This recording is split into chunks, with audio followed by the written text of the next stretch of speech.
Welcome. Phone is a BUSH Spira B5 and today I'll show you how to access the Fastboot mode. So to get started, you want to power off the device by holding the power key and select power off.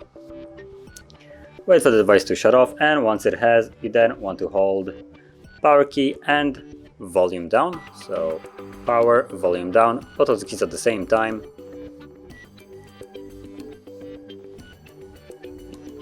And when you see the boot mode, you can let go. So right now, and using only volume down key, you want to navigate and select the Fastboot mode, which is the middle option. And once it's selected with the arrow, you want to press volume up. And that's about it. As you can see, we're now in the Fastboot mode as it's stated right here.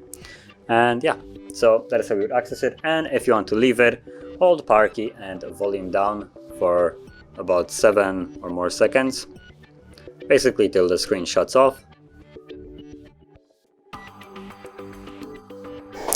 And the device turns back on automatically.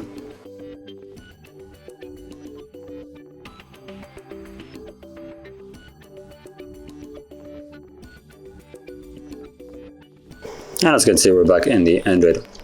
So if you found this video helpful, don't forget to hit like, subscribe, and thanks for watching.